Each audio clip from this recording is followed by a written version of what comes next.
It is time again for college football, and we have a very special preview here for the Wyoming Cowboys. I have with me from 7220 Sports, Cody Tucker. Great to have you with us here on the Big Mountain. I appreciate you having me, man. I'm super excited to talk about Wyoming Cowboy football, so let's get right into it. Let's start with the offense. I have pretty high hopes for this offense. I mean, they're coming off a pretty disappointing year last year on both sides of the ball, but I thought the offense could have had a lot more to it last year than what they had. Let's start with the O-line because I think that's where this strength of the offense is going to come from. I mean, they have playmakers. We'll get into that, but you got to talk about the fatter, fattest. The three interior linemen here have their own podcast. From everything that I have seen, they're not just the interior linemen that are going to make this offense tick. They're the vocal leaders of pushing this offense forward. Is that what you're seeing? And can you talk to me a little bit more about that O-line? Yeah, absolutely. Yeah, vocal for sure. That would be Caden Barnett's department. He's very vocal at every practice. So he wants everybody at his level. And Jack Walsh is kind of the same. He's not quite as loud and boisterous and doesn't have his belly hanging out quite as much as Caden does. But yeah, real nice to have two leaders like that along with Wes King right there in the middle of the interior of your line. Last year, the big the sore spot, if you will, I guess, was at that left tackle spot, and Yep. God bless Jake Davies. He was put into an absolutely ridiculous. Uh, he goes in 10 plays into the season. Nate Geiger goes down with a devastating knee injury at Arizona State. Here comes Jake Davies. And herein lies the problem that Jay Salvell attempted to fix, and I really feel he did over this offseason.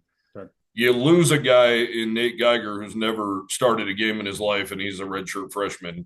You replace him with a guy named Jake Davies, who's a redshirt freshman and has never appeared in a game. You can't have that, especially a perfect example is Malik Williams, the starting left tackle last year for San Jose State. Mm. He's a Wyoming guy you lose in the portal. He would have been a perfect guy to slide right back into that spot when Frank Crum went to the NFL. Right. You can't have that much of a drop off. You have to have somebody who's ready to go.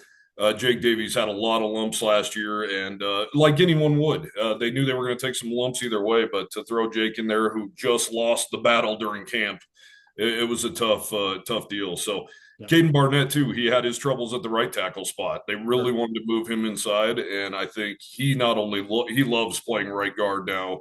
He calls it the fist fight in a phone booth. You can get your mitts on somebody immediately, and you don't have to have so much technique. And he really loves the pulling, and we saw that in a big way during the second practice when he absolutely took Tyrese Boss's soul, and he has about 200 pounds on that poor kid. So, yeah, it's Nate Geiger is probably your leader right now at left tackle.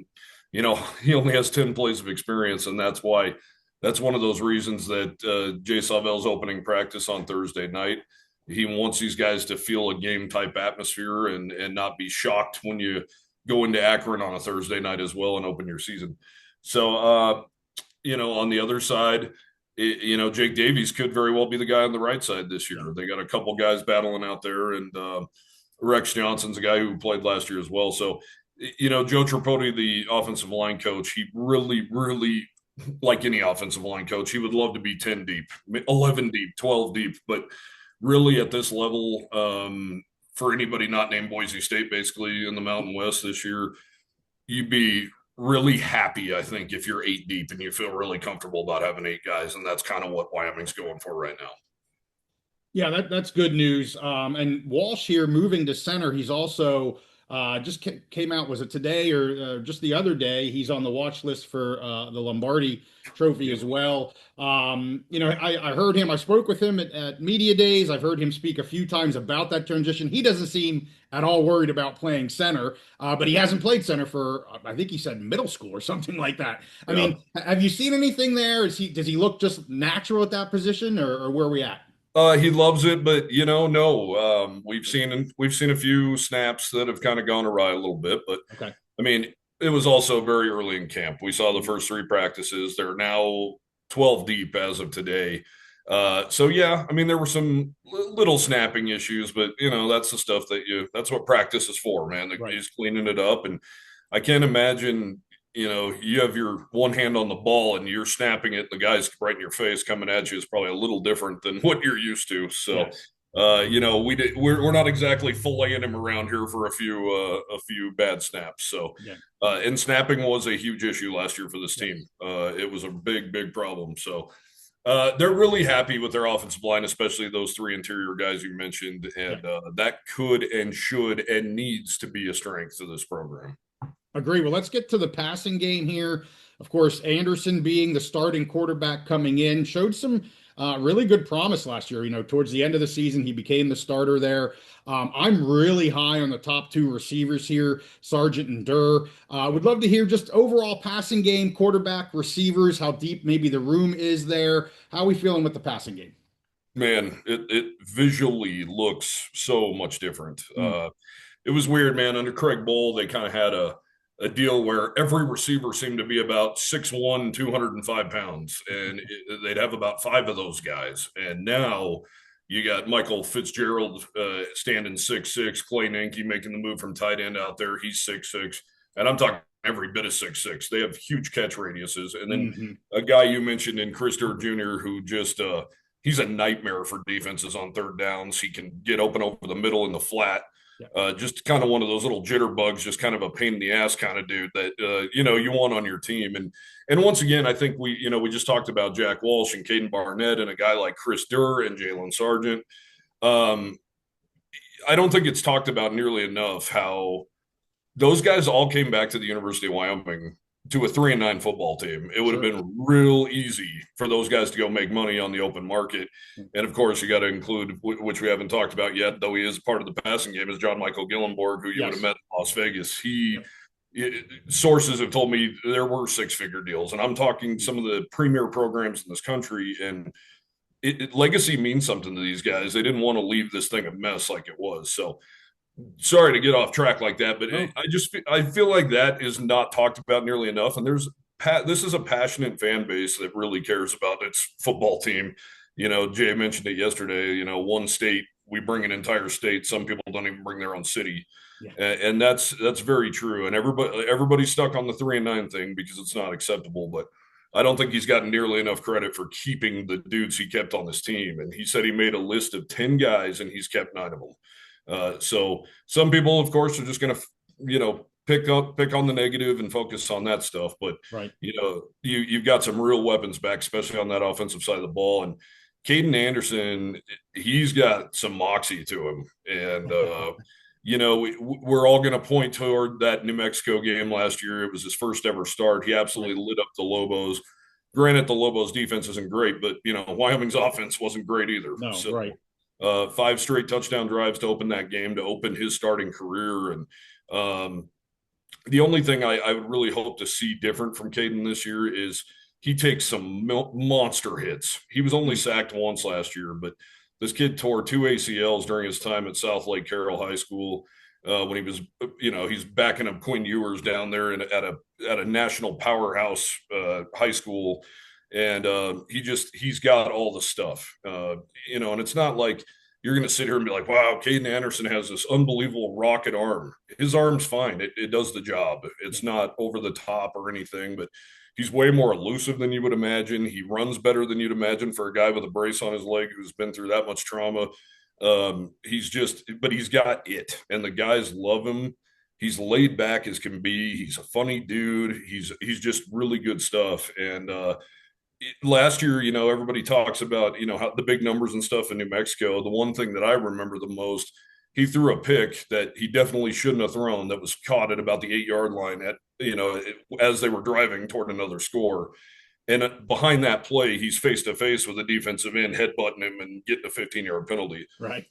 Love it. He's got that kind of juice, that kind of Brett Favre-ness, if you will, of just, he's not backing down from anybody, and his teammates thrive on it. So excited about him, excited about a guy like Jalen Sargent, who I'm going to be frank with you, there's a reason Wyoming has a new wide receivers coach. Jalen Sargent should have been playing years ago. His first 5 minutes on campus, Craig Bowl told us he's a true freshman that could play, and then we didn't see him for a couple of years. Yeah. And then saw him sparingly. And, I'd always ask what's going on with him? Is he not developing? And I heard stuff about route trees and, what if he misses a block? And like, are you for real? And then we saw what he did this last year, especially late. He's a real deep threat. And, he's one of those guys too that nowadays in college football you have to be so proud to know and proud to be around, and Jack Walsh and guys like that too, because they're the weirdos who stayed. It's just the revolving door in this sport right Right. now to have those dudes stay, because and it's not all about the money, clearly. But I'll tell you what, the atmosphere at War Memorial Stadium on a Saturday, in my opinion, is the best in the Mountain West, and it's not particularly close, in my opinion. Yeah. Yeah, well, and I appreciate you bringing that up, and I agree with you. That can't be said enough for all these players. I heard that, the 9 out of 10 stayed in terms of what Sawvell had done. I mean, that speaks to the players, to the coaches, to the organization, the program, all of that stuff. So Yep. good stuff. And J Mike there, he's on the Mackey Award watch list as well. Got to give that a shout out. I think he's one of the best tight ends in the country. Not surprised when it came out that he potentially, turned down 6 figures because he is that good of a tight end. And let's get to the running game here, and then we can get to defense. I mean, obviously we lose Harrison Whaley. Maybe that was expected, not expected. I was a little bit surprised because it kind of sounded like everybody was in. It's that two transfer portal situation thing and all that jazz. But be that as it may, I like the room here. It sounds like they're having a great battle in camp. I like some of these guys that were brought in. And we talked to Coach Sawvell about that, and I used the term, by committee. And I think I heard him. He didn't say it to me, but in another interview, he's like, I don't really like that word, by committee. I don't even know what that means. Yeah, I think it means you don't have one back doing everything. But at the same time, he kind of structured it as you've got the 18, you've got the 10, you got the 5, or whatever that structure is going to be. yeah. Can you fill in some of those blanks yet, or is it still like, man, this is a room that's kind of up for the taking for anybody? Yeah, and, I just talked to him about this yesterday. No, you couldn't. If I asked him point blank yesterday, mainly with the secondary, but also the running backs, who would be your starter today? And he's like, I don't know, and that's a good thing. It's Yeah. a really good thing when you have 11 practices left to go before the opener in Akron. So, yeah, as far as the Harrison Whaley thing goes, he kept doubling down last year, saying he was coming back. Yeah. So, now in retrospect, you look back and go, what are you thinking? Why don't you just say, hey, this is this year. Let me focus on this year. Yeah. He doubled and tripled down on that. So Yeah. Yeah. that was the only shocker about that. But I guess the really shocking thing to me is in talks with Jay Sawvell, he's not worried in the slightest. He really likes what he has. He has guys that are breaking all kinds of, these metrics and measurements that the coaches and strength staffs are looking for. Sam Scott he was your constant workhorse last year, and a lot of people forgot that, this guy was a linebacker. He came to Wyoming as a linebacker, and they had an emergency right before the Arizona Bowl in 2022. And Sam, you're up. Hmm. And man, the guy's just built. He definitely looks the part. So, like you were talking, Jay's looking for somebody to carry the ball 18, 20 times. Then it trickles down from there and trickles down from there. But Yeah. Wyoming's been so heavily reliant on the run game, since the Craig Bowl era and now that we've never seen, aside from a special player like Brian Hill, somebody stay healthy an entire season and be your feature back carrying the ball 20, 30, 30 times a game. Right. So it's just not the way of the world now for anybody not named Ashton Genty. You don't run that. You don't run that much, and Yeah. that kid was really special. And there's no doubt they should have ran him that much. But Right. yeah, I tell you what, I've been really impressed with Max White, a kid out of Iowa that was just your prototypical try hard guy who would win all these team awards and not play much. Played primarily on special teams. But I'd imagine the one touchdown he did score during his 4 years at Iowa was an absolute party, and that his teammates were so proud of him. It's one of those kind of situations. Yeah. He's come in here motivated, and coach said he never has to tell him to go, but he has to tell him to whoa sometimes, because he's just a workhorse. And then you get a guy like Demaja Harris from North Texas. He's a monster of a man, and he is every bit of a man. He's like 6'2", 230, really big back, who did some great things at North Texas and Lamar prior to that, before coming to Laramie. Teron Kelman's kind of been the forgotten guy out of all this. He was the only guy basically in that backfield during spring practice. Right. And we all went, wow, this guy he's big. And, he's not the tallest guy in the world, but he's stout and strong, and he's got some good power. And now you see all this competition show up all of a sudden in the fall, and you kind of forget about old Teron Kelman. But the one guy that I'm really excited to see, and I know Coach is too, is Samuel Tote Harris, a freshman out of Texas.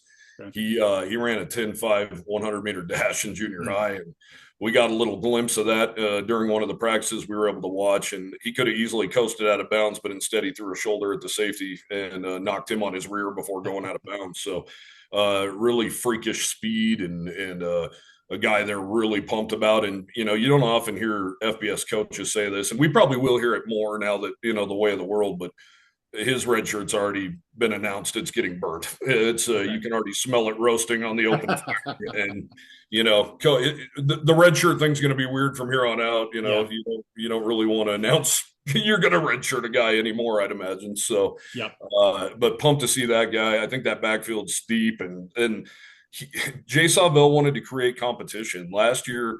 Fans, and rightfully so, in some ways, rightfully so, I should say, wondered, when are you going to make the move from Evan Swoboda to Caden Anderson? Right. It's got to be better than this, right? I mean, Evan's completing 50%, not even 50% of his balls. Yeah. They had so many running backs hurt, and guys, DJ Jones left the program after 4 games. Jay said it numerous times. Evan was our run game. Yeah. We needed him to be our running back. And Caden Anderson was a guy too who, coming off 2 ACLs, he wasn't exactly being aggressive or assertive when it came to taking reps. And Jay had to call him into the office basically and say, do you want this? How bad do you want this? And that kind of lit a fire under him and got him going, and also made the backup quarterback leave the program abruptly last year. Yeah, I mean, the inner workings of this thing, and to think about it, man, the Cowboys were a handful of plays from being a 6-7 win team last year, as bad as it looked and as bad as it seemed. And then the year prior, when they win 9 games, they're a handful of plays away from being a 3 or 4 win team there. So it's just, it's that close, man. They say how close winning and losing is. It's inches. And, in so many cases, that's so true here. Well, you mentioned the red shirt. Let's go to the defensive side. I want to start with the front. And one thing I've heard Coach say multiple times is about he wishes he would have burnt the red shirt on Rutherford and how fantastically talented this kid is. But let's just start with the front, both the D-line and the linebackers. Let's, kind of talk about them all together. Again, another part of last year's team that I was kind of high on coming into the season, but just it never seemed to meld. That was the linebacker crew. With Rutherford and, bringing in some transfers here. This kid from North Dakota State, I've heard he's a pretty good specimen, pretty good linebacker. And the D-line, decent. How do you feel like that front's going to be this year? They did take 2 hits right off the bat in off-season workouts. Dante Drake was a guy I was super excited about. He stuck out to everybody during the spring. Young kid, redshirt freshman, tears his Achilles. Then a veteran that you're pumped to get back in the rotation is Caleb Robinson. He tears his Achilles. So you lose 2 big pieces right there in the middle. However, if there was a spot that actually had quite a bit of depth, it was there. Lucas Amsula, he has never played before, but man, he is just thick. He is thick and big. And for the first time in forever, Wyoming has 3-4 guys there in the middle that are above 300 pounds. So that just has not been the case around here. And 300-pound defensive interior guys aren't hanging off trees. So Sam Sula is somebody they're really leaning on this year. Really good player. Jaden Williams, another guy too, who really got his feet wet last year. Yep. And Ben Florentine, he's the steady Eddie. He's one of the guys who's not 300 pounds, but you earn the nickname Mustard Gas because you almost snap a finger completely off and still continue to play. That kind of tells you all you need to know about Ben Florentine. So, they did take that hit, but those guys, they're excited about those guys. And then Tice Westland, he's a really cool.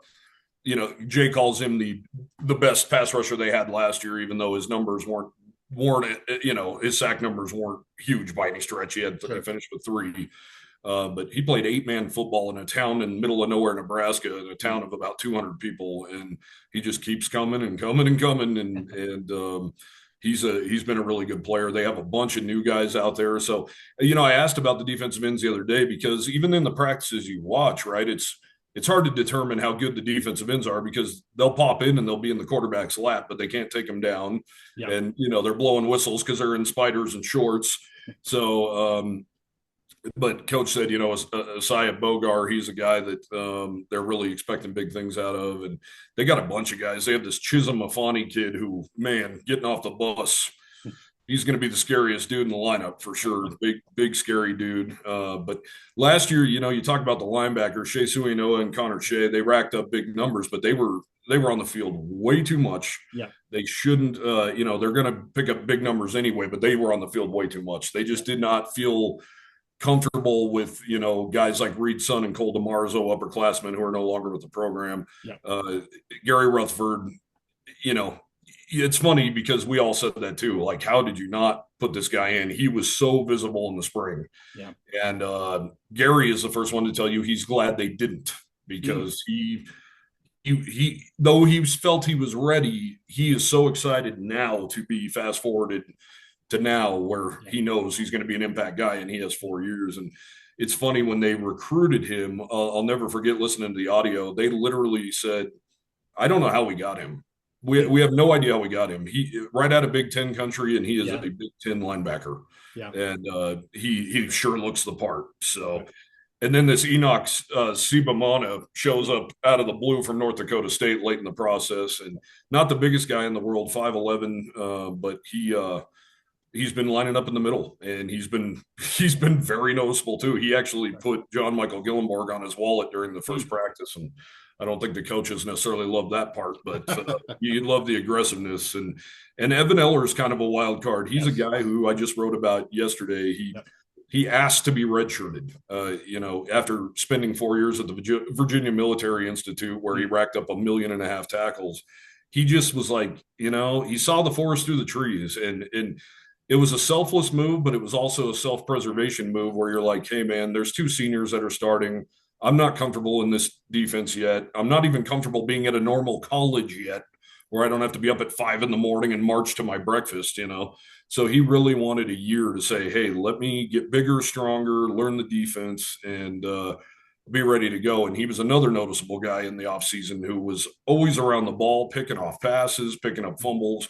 Number 6 was always around the ball. So he could be a real wild card. And though he plays a different position, I think the best case scenario would be to turn him into a Rook Brown type of guy who's really a ball hawk and is finding the ball and finding a way to get turnovers for this defense. Gotcha. Well, let's go to the secondary then.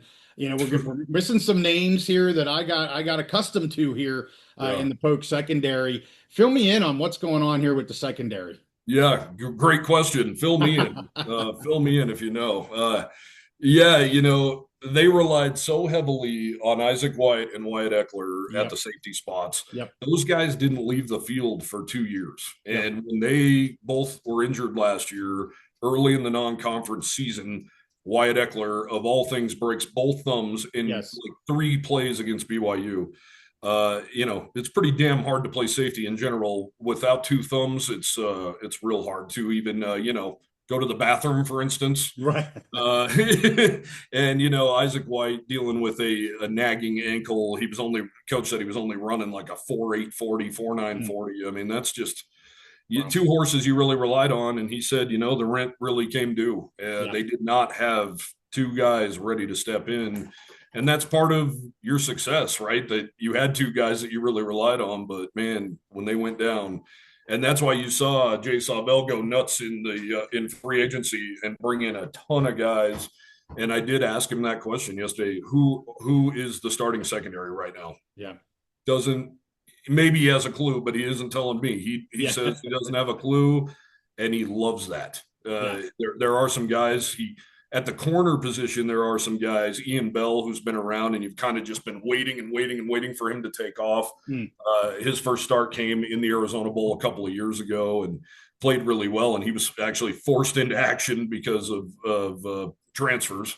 So, but last year dealt with a foot injury that really just hampered him all year long, and he could never really get his feet under him. And cornerback's been a real problem for a Yes. long time, since Yes. 2021, basically. And Benny Boyd, the cornerbacks coach, very audible that first practice, saying, "We have got to change the narrative. They are blaming you, and they should blame you, because the cornerback spot has just been a real weakness." And I don't think that's the case anymore. They bring in this Danzus Miller kid from Mercer. He was the latest addition from the transfer portal. They brought him in because, no offense to him, honestly, the cornerback market is one of the hardest things to get in college football, is to land quality guys unless you got big bucks. Right. They saw the way he played in the playoffs last year against North Dakota State and said he saved his best for the Bison, and the Bison are about as comparable to the Mountain West as you can get. Absolutely. So they really thought, man, maybe we'll get a steal here. And so far, so good. His name's been brought up every single day during fall camp. Another guy I just wrote about today, Tyrese Boss. He's a young kid who had a tendon injury in his hand last year that held him back, or maybe he starts last year. He's a guy they're very comfortable with him coming off or trotting on the field first in Akron as well. So, if I had to make a crazy guess right now, I think they love the veteran presence of an Andrew Johnson, who's from right here in my hometown in Cheyenne, Wyoming. He's a senior. He's kind of waited his time. They say he's all the metrics he's got nailed. He just needs to play and just needs to do it. And he got a taste last year. So I would say maybe him at the free spot or the strong spot. And wow, it just gets so murky after that, in a good way. There's just so many new faces back there. But I would say at corner, you're probably looking at Ian Bell, and you're probably looking at that Dances Miller kid, man. His name's popping up a bunch, but Tyrese Boss probably, and then also Tyson Dean, a true freshman who arrived on campus early and was very productive in the spring. He's going to play. Already announced his red shirt's toast as well. So I would say those guys, and then it's so hard to say who's going to be the nickel, and who, Desmond Hearns, they really like him. Brooklyn Cheek's been dealing with a concussion, but he's the transfer out of Cal. They really like him as well. So I would tell you this: anybody who thinks they know who Wyoming's starting secondary is on day one, they're lying to you. Well, as Coach said, options are good. And it goes back to the opposite of that, where we've been. As you said, you had your two guys, and you didn't have a lot of other options. Or significantly drop off options. So if you have a nicer pool, one injury or two injuries, hopefully that doesn't happen. But if it does, you've got more of a stable there to kind of go to. So becoming injury resistant was one of his number one targets in this offseason. They saw way too many running backs go down and nobody to back them up. And then the safety thing was a huge problem. And Jay Savell is a safeties coach at heart and a defensive coordinator at heart. So that killed him to see. And of course, wouldn't you run into BYU and North Texas right after you have all those injuries? Yeah, right. They both, I believe, threw for 413 yards against Wyoming in back-to-back weeks and exposed guys left and right. And, people were really freaked when Keone Parks entered the transfer portal. He came here as a running back. That was his first year trial by fire, and he's the one who got picked on more than any of them. So he's now at the University of Houston. Rook Brown's at the University of Houston as well. Rook was real knack for the ball kind of guy at that nickel spot, and they're going to miss that. But like you said, they have options now. And when they didn't last year, they didn't have options going in. They didn't have options in the middle of the season. And Jay just said he sat there kind of hopeless, thinking there's nothing I can do until the end of the season. And he is so brutally honest. I for one love it. He went to work right when that plane landed from Wazoo last year in the season finale, and he called a couple guys into his office that are no longer on this football team. He was chomping at the bit to say goodbye to a number of guys. And that's the big, big misconception that I try and preach all the time. These guys aren't all leaving for greener pastures. Sometimes they're forced right out the door. And coaches, you wish the coaches could say, no, I told that guy to kick rocks. Right. You know why they don't, but I mean, sometimes it'd be nice for them to be like, no, this guy didn't end up at New Mexico State because they just paid him a bunch more money than we did. We decided to part ways. Sure. Well, let's quickly talk special teams, and then I want to hear maybe what you think is the biggest strength and the biggest question mark. We've already talked some question marks, but I'm going to put you on the spot here to end the segment. Yeah. But special teams, we lose Red Shoes. He's been around for decades, it seems like. Feels like it. Um, a young, still young, but so where are we at in the kicking game here, the return game here? I believe I don't know the names of the two players they brought in to be the kicker and the punter. Can you help fill me in on that? Yeah, yeah. So you mentioned John Hoyland. He ended up being the all-time scoring leader in Wyoming Yes. football history. Cooper Roth, who he took that title from, would tell you that it took John Hoyland 5 years to do that because of COVID. But John was a guy. It was just so funny to. I was at his first game during COVID 2020 in Reno, Nevada, in an empty stadium. It was one of the most eerie days I'll never forget in my Mm. life. And Coach Bull said, I didn't even know this kid's name. He went out there and kicked 4 field goals, kicked him into overtime, and was would have easily been the special teams player of the week in the Mountain West if the Cowboys pull off that win. So No. it was just hilarious that Craig Bull coaches the kickers and he had no idea what this guy's name was because he just Wally pipped a guy from Buffalo, Wyoming, who was supposed to be the kicker coming in Yeah. to that game, but contact tracing and all that stuff back in the day ruined that. But Yep. Yep. anyway, as far as kicking goes right now, Jay Sawbell is the kicking coach. Kind of took over that duty from Craig Bull, which is hilarious because these kickers just do their thing. But Yeah. John Hoyland did hang around during the spring and Okay. really mentor these guys. But Eric Sandvik, it appears, will be your starting kicker. He attempted 2 field goals in his entire high school career in Steamboat Springs, Colorado. Okay. He made one of those. So he came up to a kicking camp or a football camp and he nailed 10 in a row and Mm. they were really impressed with him and offered him a preferred walk-on. So Okay. here we go. Going from John Hoyland, I guess everybody's got to get their start somewhere, right? You got it. So Yep. Yep. Keelan Anderson, a kid from Cheyenne, right now I believe is second in the pecking order there, but Okay. they really like him. He broke a Wyoming high school record with a 64-yarder or a 61 Wow. yarder during his high school career, and to put it nicely, he played at the worst team in the state of Wyoming, and he was relied on heavily during his high school career as the punter and the place kicker at Okay. Cheyenne. Okay. All right. Punting wise, they landed a guy who just booted a 69-yarder in the air the other day during their Mm. scrimmage, and Bart Edmonston Jr. That's it. Yep. Some of your older listeners, might remember his dad was the place kicker for the University of Florida in the Danny Werfel days when they won the national title in 1996. He made something like 7,000 consecutive extra points, and which is still a Florida record. They really like him. Jay will tell you till he's blue in the face. He hated the punting, the whole apparatus of it last year. He just that was one of his sticking points. He was really upset with how that went, and many times we saw Jack Colbreth trotting off the field, getting an earful from his head coach last year. So, Mm.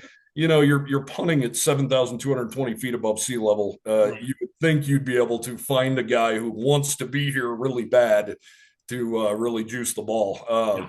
Yeah. But as far as the return game goes, not 100% on the kicking game, but punt return, he's already named true freshman Dion DeBlanc, Okay. his starting punt returner. Kind of tells you all you need to know about DeBlanc, who was a 3-star guy who had legit offers out of high school.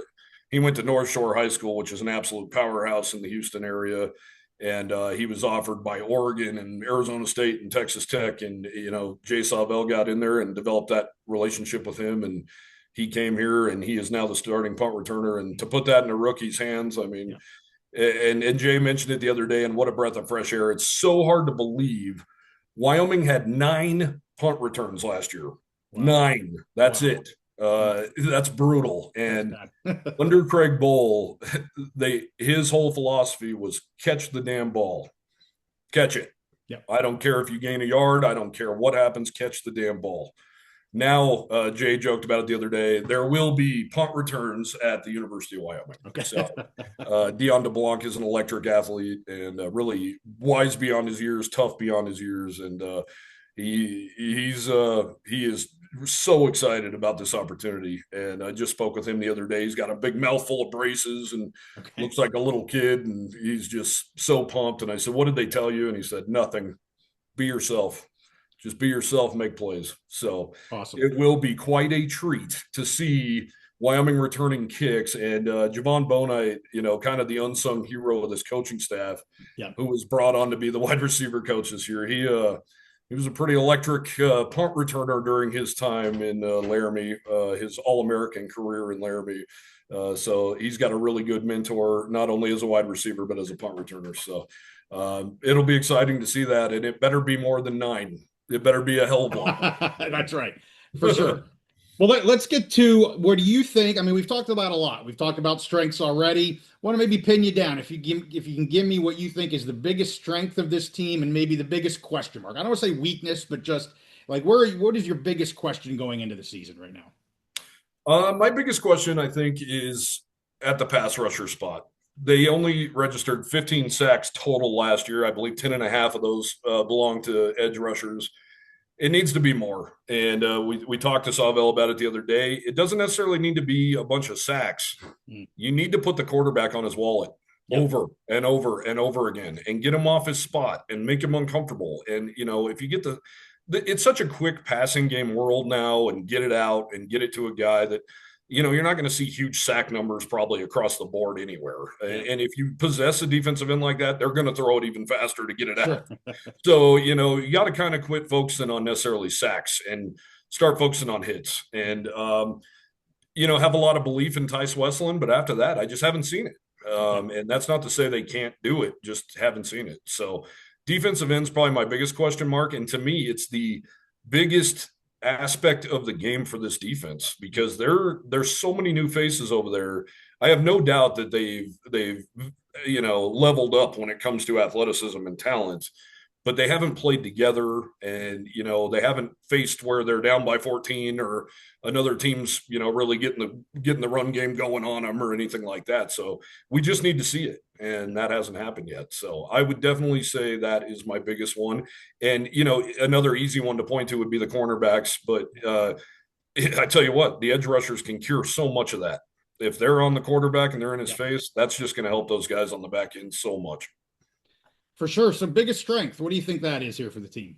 It's got to be number 84. I mean, it's got to be John Michael Gillenborg. It's got to be his connection with Caden Anderson. The tight ends in general. That is the strongest room on this team, beginning with J. Mike, he's a freak. He just is. He needs to stay healthy. And last year he had a high ankle sprain that really cost him most of the non-conference season. And then he had a freak collarbone thing that forced him out of the border war.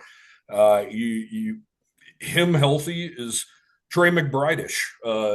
He's the best tight end going in the NFL right now. And he's Trey McBride who catches touchdown passes, which Trey didn't do a whole lot of in Fort Collins, and it wasn't his fault.